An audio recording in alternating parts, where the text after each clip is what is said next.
San Miguelito. Acá andamos, miren. Whether they're the best or not, you know, I've been asked that a lot of times. I don't know if they're the best, because there's only two kinds of games about. There's real good ones and real sorry ones. If they ain't real good, they're real sorry. Pretty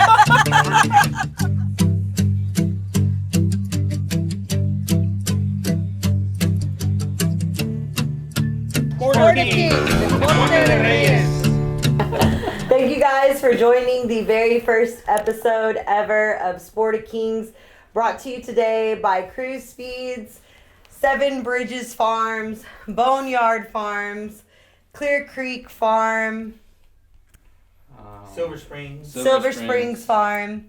We're excited to have y'all join us. A couple of different things we want to mention. This is brought to you for breeding purposes only. No fowl is harmed in any way, and this episode is brought to you by breeders who do not breed for illegal purposes.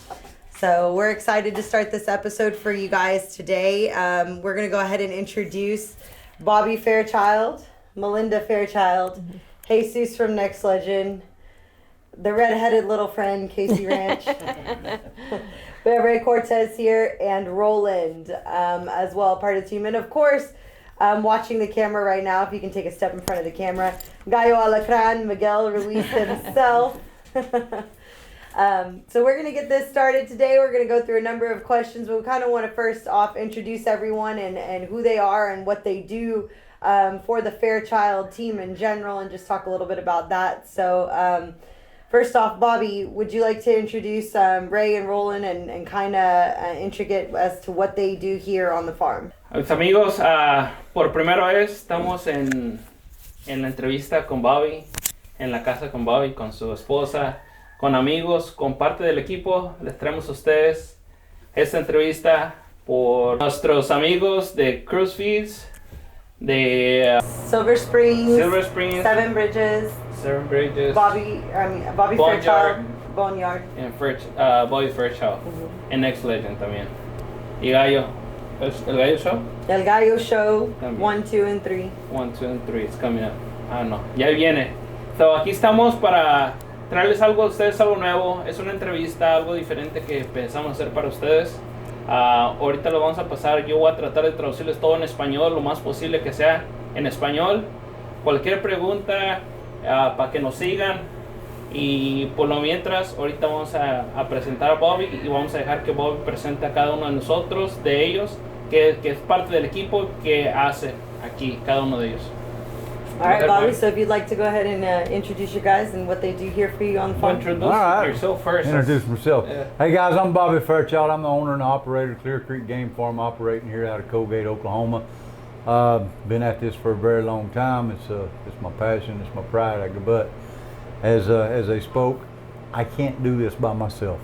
Okay, I got a lot of people that stays in the shadows and stuff, and today we're gonna bring a few of them to light.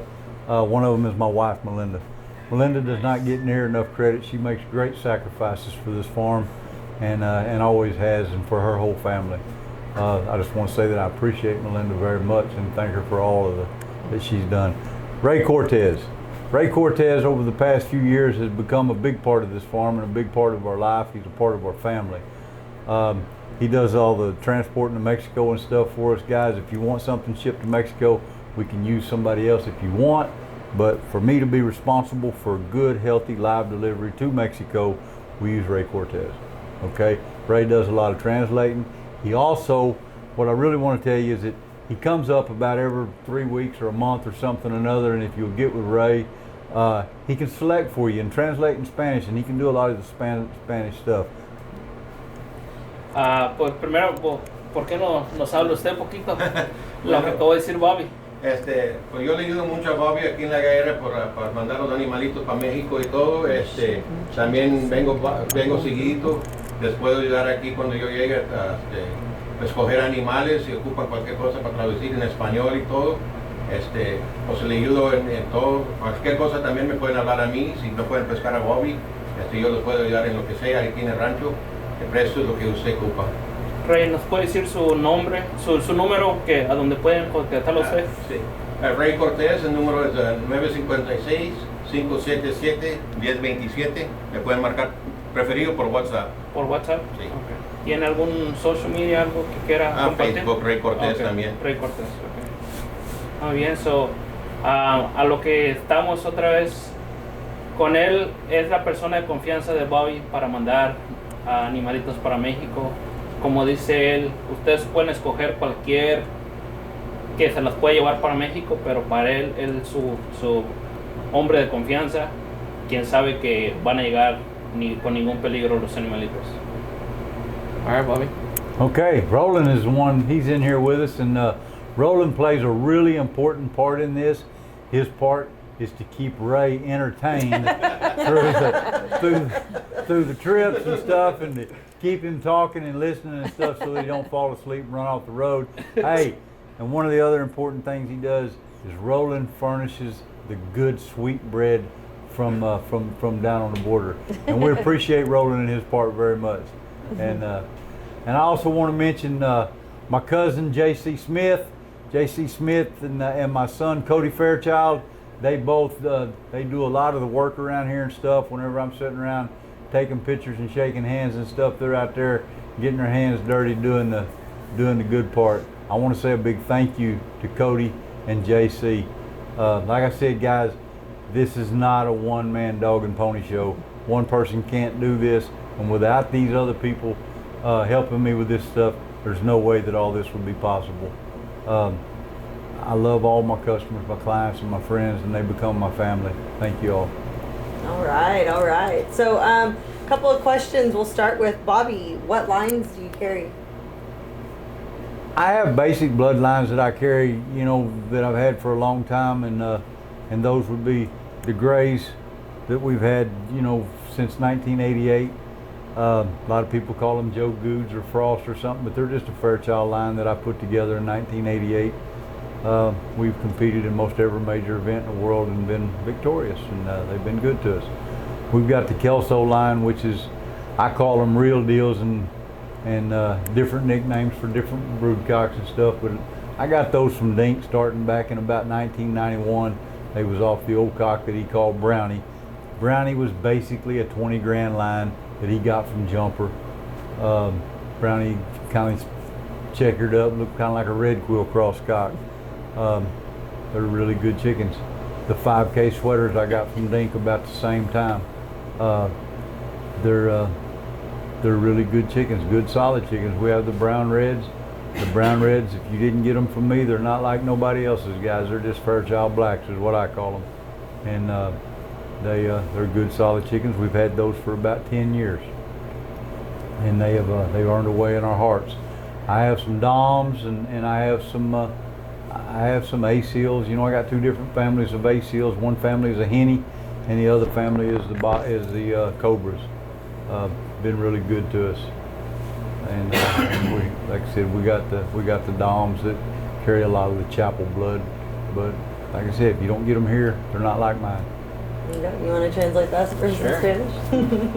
So nos cuenta Bobby, le preguntamos que qué líneas trabaja aquí en su granja. Nos dice que lo principal son los giros, que ya tiene muchos años con ellos, pero que es una de sus familias 1988. De 1985 viene con sus giros. Otra línea que nos comenta son sus quesos que vienen de Dink Fair. Los sweaters también de Dink, y los negros browns. Esos son Fairchild Black. Son Fairchild blacks. Él tiene como 10 años con ellos y los de hecho su manera y a lot of people call them male Sims, and they do carry some of male's blood, but okay. they're not pure. And the only reason why I say this is because I don't want to mislead nobody. If you're looking for pure male Sims, I don't have them. Okay. So nos está contando que de sus Fairchild brown, blacks. o sus negros de Mr. Bobby, también tiene los búlicos y tiene asiles, ¿verdad? Exactamente. Asiles dice que tiene dos familias, una es cobra y el otro es gallineta.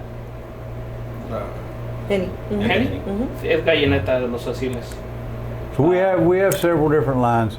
The grays, the kelsos, and the sweaters. That's the 3 base lines that this farm Okay. lives off of. Nos dice que las 3 sangres básicas de este rancho, que son los giros, los kelsos y los sueros, que son como lo básico, las bases de este rancho. Not even necessarily saying they're better than anything. That's just the 3 families that the history of this farm was founded on. Y también nos dice que no quiere decir que es todo lo mejor, pero es las bases que ha tenido por mucho tiempo, las 3 líneas. No es mejor que ninguna otra, pero son sus bases fundamentales. So Bobby, where did you get the name Clear Creek Game Farm from? Ah, that's a good one. Back whenever I first started this, you know, I was about 18 years old whenever I started this, and I lived in a little community in Cherokee County, Oklahoma. And anytime you want me to stop so you can translate and get caught up, you just shake your head. I'll try to remember as much as I can. Okay. So, go All right, ahead. so I lived in a little community in Cherokee County, Oklahoma. It's there in eastern Oklahoma. That in that area, it's known as Clear Creek because there's a body of water of a creek that runs through that area, and the name of that creek is Clear Creek. We have Clear Creek Baptist Church, Clear Creek Grocery, Clear Creek Community, everything down there is Clear Creek. So why not Clear Creek Game Farm? There you And go. and go So, ahead. les preguntamos que por qué el nombre de Clear Creek Farm, de su rancho. Nos dice que porque él vivió en una comunidad pequeña aquí en Oklahoma, para el este del Oklahoma, y que pues en sí ahí fue crecido, y que ahí como hay un lago y que pues el lago se llama Clear Creek, y la comunidad como eso se refiere a esa comunidad, como que todos le empezaron a poner al Clear Creek como al nombre de la iglesia, a la tienda, al shopping center, y él decidió agarrar ese nombre de Clear Creek y ponerlo aquí al rancho, a la granja.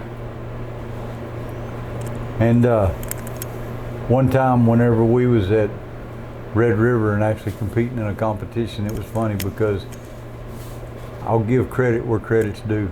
Tommy R. Wood of Clear Creek, Alabama was the original Clear Creek entry. When I started this, I didn't even know there was such a place as Clear Creek, Alabama.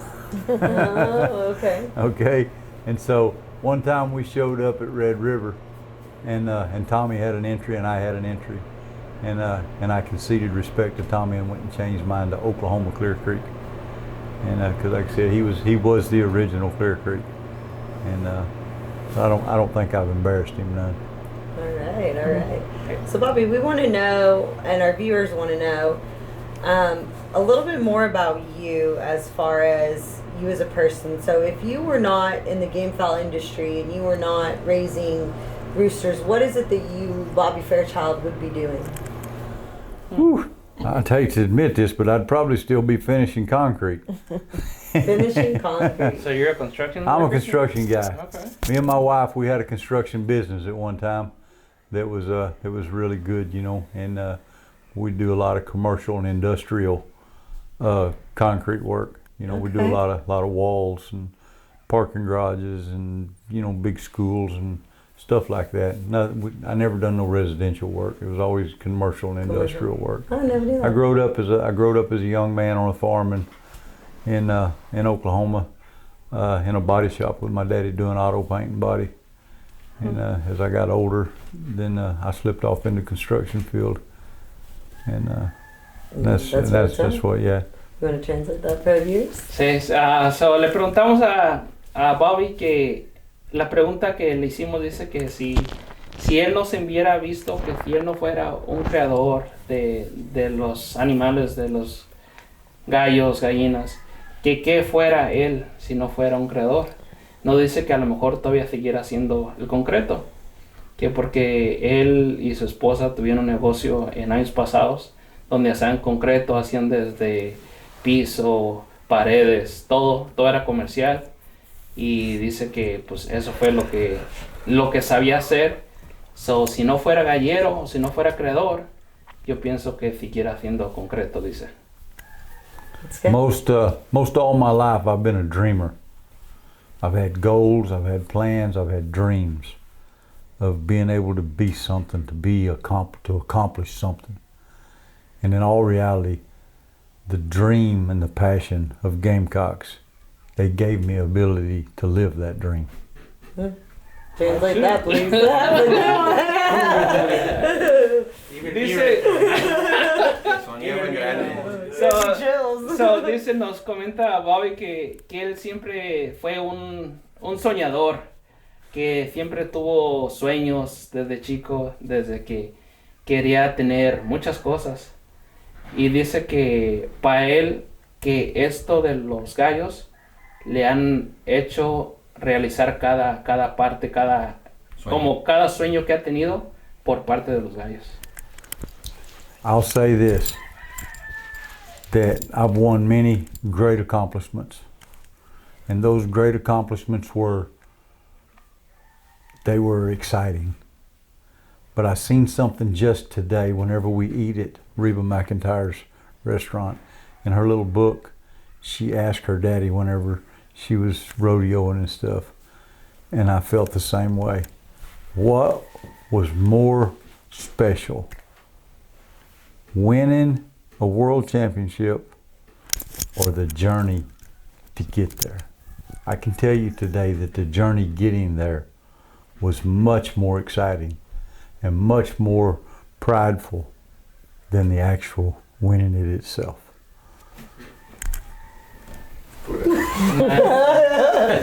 Very touching. So, nos está contando, dice que pues desde que él también estaba chiquito, que él tenía muchos sueños y que uno de sus sueños era hacer esto, pero que ahora dice que le pasó una anécdota. Salimos a comer, nos invitó a comer. Dice que ahí una niña escuchó que el papá le preguntó que qué era el sueño, que cuál era el ¿cómo le diría? Lo que quisiera hacer o ¿A dónde quería llegar. Que si quería ser campeón, quisiera ser ganador o quisiera saber el proceso para llegar a ser el ganador. Y dice él, que nos cuenta que para él lo mejor ha sido todo el proceso a llegar allí. Que no quiere nada más llegar y ganar y ya se acabó. Que para él es como todo el procedimiento para llegar a ser, para ganar, para ser campeón, para todos las buenas cosas que le pasen, como quiere completar todo el procedimiento. Very touching. Very touching, yes. Yeah. Well, very good. some of the greatest dreams and experiences that I had with this wasn't once I reached the major circuit. Reaching the major circuit was like winning a championship myself, because I didn't start out riding around in a vehicle with Percy Flowers and Harold Brown and Ray Alexander and Dee Cotton. I didn't start out like that, guys. I started out in $50 entry fees, and me and 2 or 3 of my buddies come together to get that $50 and try to figure out how we was gonna get in the door, you know. And I would come in and I would take these cocks and move them around and stuff at night after I come home from work, and get up early in the morning and feed them before I would go to work to try to make this money. And I had this dream, and this dream was passionate to me. And that's where all this started. This didn't all start from fighting $2,500 entry fees. Mm-hmm. You know, this dream started from back when it was legal, and it was law abiding to have this passion. And I had this passion, and from that, I growed into a breeder. Mm-hmm. At what age you started having this passion? What age did you what have age this passion? What age did you start having this passion? At about 17, 18 years old. 17, 18. Can you translate that? It's so important. So, nos dice Bobby que nos está contando de que para él, que no fue nada fácil llegar a donde está, estar en el círculo de los creadores, de los reconocidos, de los ganadores, que no, que porque para él todo el procedimiento fue algo difícil porque dice, yo no tuve la chance de estar con los grandes, estar junto con ellos, convivir, ni nada de eso, no, yo iba con mis amigos a jugar. Claro, estamos hablando cuando antes que era legal, todo legal, que él iba a los derbis con sus amigos a jugarle de 25, $50. Es algo chiquito, pero para ellos era una pasión que él sentía que le amaban, y por eso dice que para él todo le ha costado. Para él todo esto es algo bonito que él viene a todo él, porque a él le ha costado desde abajo. No tuvo la suerte de estar con esos creadores grandes o estar en el momento, sino que él como que poco a poquito subió y ahorita es donde está. I think it's really important. I just want to repeat it one more time so you can translate how he said he started as that, and then later that's what made him become into a breeder. Yeah.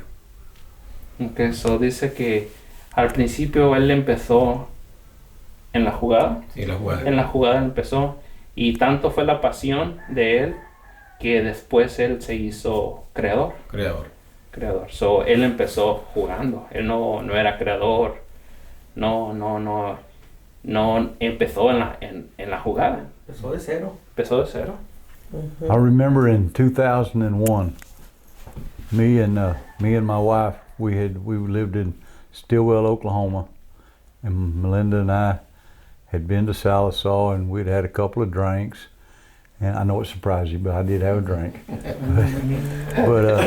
but we came home, and I was sitting there, and it was a cool fall night, and I don't know, people in my world, when this time of the year, when the leaves start coming off and the fall starts coming on, everybody's ready to hunt, mess with the roosters. Everything in my life sprouts and comes to life this time of the year. And it was about this time of the year, and we come in, and I was sitting there, and I remember I had all this steering wheel, and I dropped my head, and she said, "What are you thinking about?" And I said, "Just one day." I said, "I'd love to be recognized as a great breeder." I don't even know where that come from, but that's what I told her. I said, "One day I'd just like to be recognized as a great breeder." And here we are. And you know, whether I am a great breeder or not, I don't know, but it's a fact that I'm recognized as one. Most definitely. And I appreciate it, because it was only a couple of years later that everything started to take a turn when I got to compete in the main championship that they had at Sunset. I got to compete in some of the largest events that they had at Mid-America. The Mel Sims Tribute, I win that one. It was one of the biggest events of my whole career.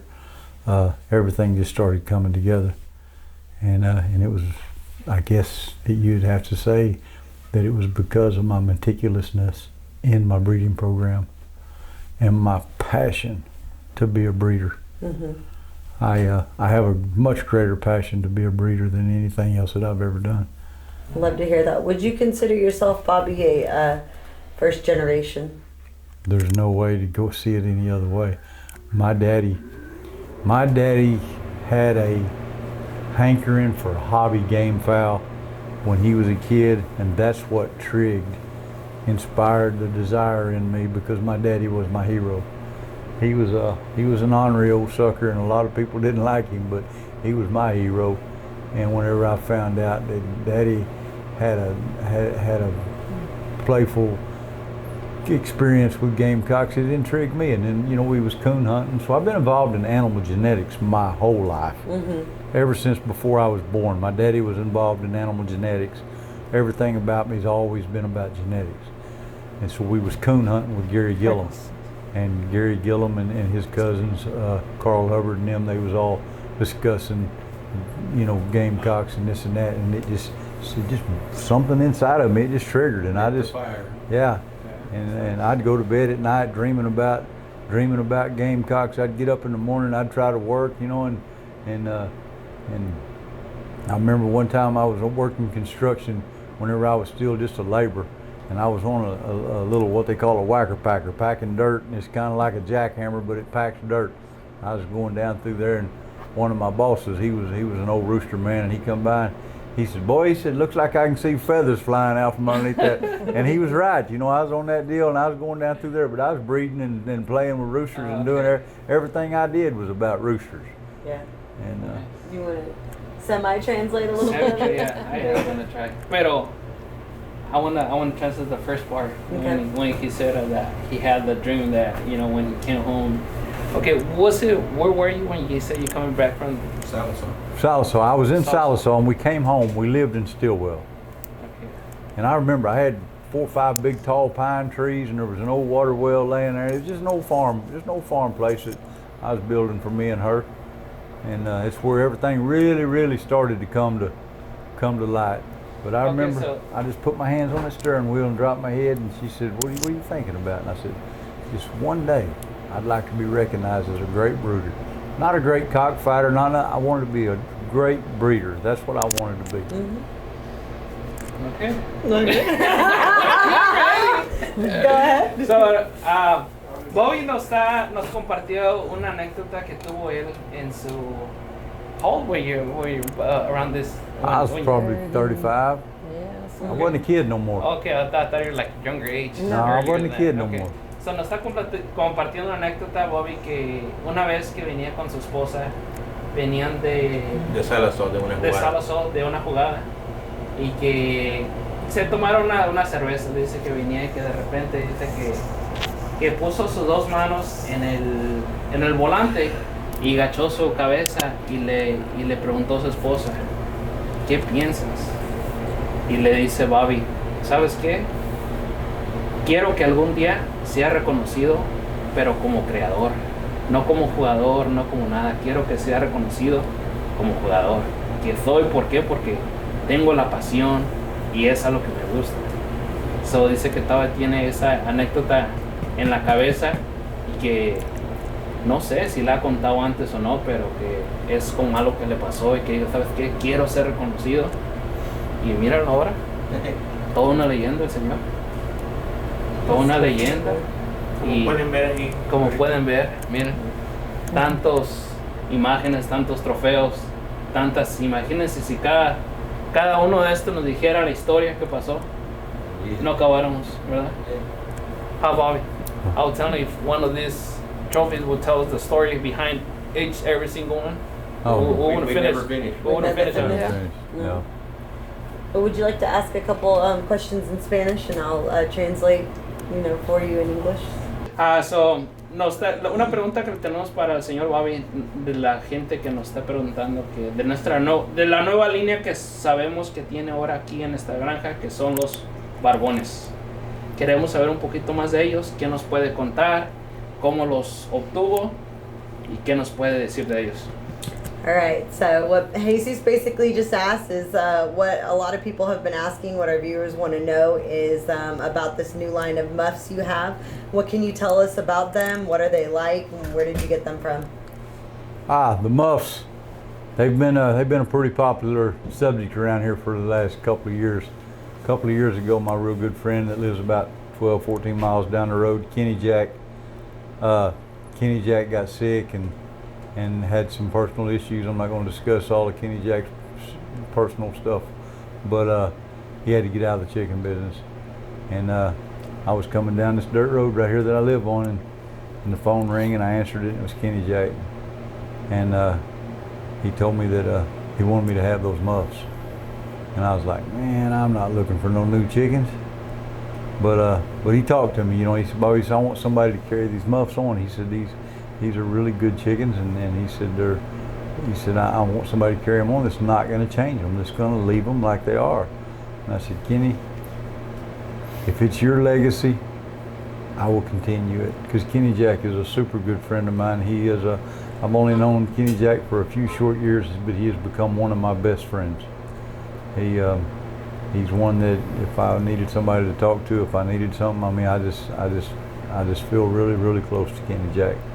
So you're fulfilling a promise to him. Fulfilling a promise. But in that fulfilling that promise, they're very good chickens.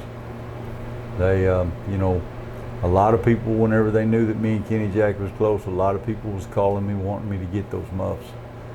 And I was like, I don't want no new chickens. I got all the chickens I want. I don't need no new chickens. But whenever Kenny Jack got down and he wanted somebody to continue that legacy, I wanted to be the one to continue that legacy for him. Now, I'm not going to raise a whole lot of them. I'm almost 60 years old. I've got all the new chickens I need. The ones that we got have been doing just fine for us. But if you want the Muffs, then get in touch with me. We'll make it happen. Nice. Bueno, nos está contando de la línea de los barbones, cómo fue que la obtuvo. Nos cuenta que de un gran amigo que vive aquí cerca de Conel, unas 15 millas aquí al retirado de Conel, que su amigo le habló para decirle que si podía continuar con esa línea de la familia. ¿Qué es el nombre de ese amigo? Que se llama Kenny Jack. Kenny Jack. Exactamente. Kenny Jack, ya me acordé. Okay. Se llama Kenny Jack, el señor, que muchos, dice él que muchos lo van a conocer porque es muy famoso por esta línea, pero que con él son muy amigos y que en mala suerte. Anda muy enfermo. Ajá, tiene problemas de salud el señor, decidió dejar la industria de los gallos. Le habló a él pidiéndole el favor que si podía continuar con su leyenda de esa familia. Y él le dijo, pues mira, yo en verdad no estoy buscando otra línea, pero si es algo que te va a hacer feliz, que yo me la pase a mí, yo la continuaré. Y pues él ahora aquí dice que nos cuenta que es por eso que tiene esa nueva línea.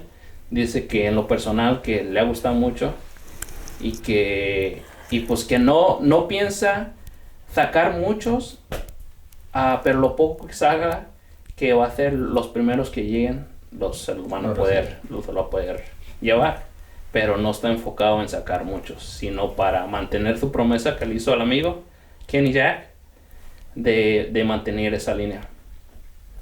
All right. Well, I said all that. Good job. I said all that. It's so hard for me to try to remember everything, pero. All right, so Bobby. Tell him, Ray, welcome to my world. Yeah, and I warned him from the get-go. So if there's one thing that you could say to the new and upcoming Cocker generation, people who are just getting started in this, people who want to become breeders, people who want to know more about it, whether it's, the mini Azteca chickens like your grandchildren have, or whether it's, regular chickens, not game fowl breeder, anything that has to do with the chicken community in general, what would be your advice to these newcomers starting to begin this journey? Well, a lot of people ask for, one piece of advice, and I just tell you the truth, I can't give one piece of advice. Because the first piece of advice that I got to give you is that if you're a young person coming up in this sport and you want to have a family and you've already got a family, don't let the chickens take you away from your family. They will. Now that's just the truth. I allowed that to happen at points in my life. And it's not fair to your family. You got to have a balance. God, family, Gamecocks. Period. Ooh, translate that right there, buddy. How'd you like that, Muffs? Hola, que es bueno, la pregunta que le hicimos al señor Bobby, que cuál fue el consejo que les diera a todos los nuevos que estamos empezando en esto de los gallos, que cuál es su mejor consejo, su mejor algo que nos pudiera él decir. Dice él que su mejor consejo que nos puede dar a todos los que vamos empezando en esto, que somos nuevos o que nos gusta este deporte, de que no arriesguemos a nuestra familia por estar con los gallos. Que dice que porque a él le pasó, que por eso que no nos quiere que nos pase a todos nosotros. Pero dice para él que son 3 cosas las prioridades para él: Dios, familia y gallos. And I'll say this, with God and my family watching this, both of them will look at me and say, boy, Practice what you preach, big boy, because sometimes I don't do so good. Eso que nos dijo.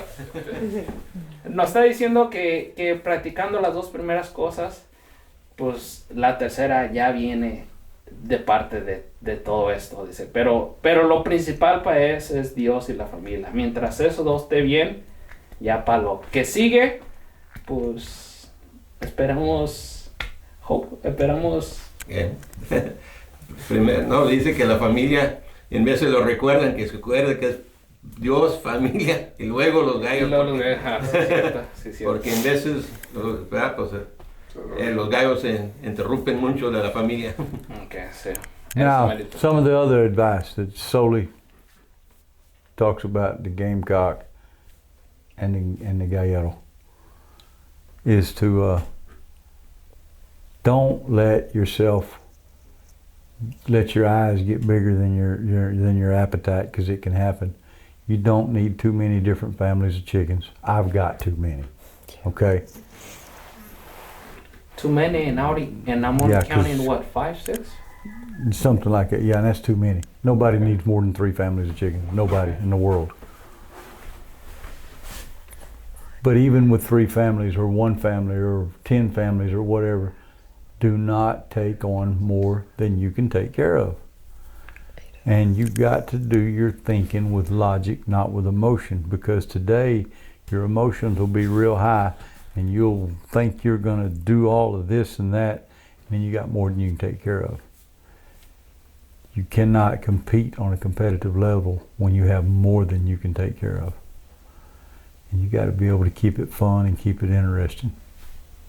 Okay. Otro consejo que nos da, dice Mr. Bobby, que otro consejo es de que no hagas más de lo que puedas mantener. ¿Por qué? Nos da un ejemplo, porque dice que él tiene las familias que tiene, que contándolas digo yo que son 5 o 6 familias, y para él ya se le hacen muchas familias.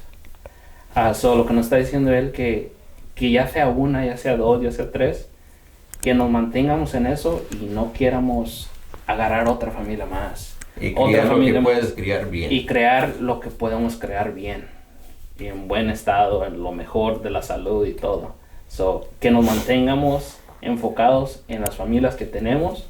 ¿Por qué? Porque lógicas y formas de menear hay muchas, pero tiene que uno pensar con la cabeza y no con las emociones. I've enjoyed it, and I've hated it, and I've enjoyed it. The only thing I don't like is that he has to work so hard all the time to provide for us, and I'm proud of him, and I wouldn't change anything.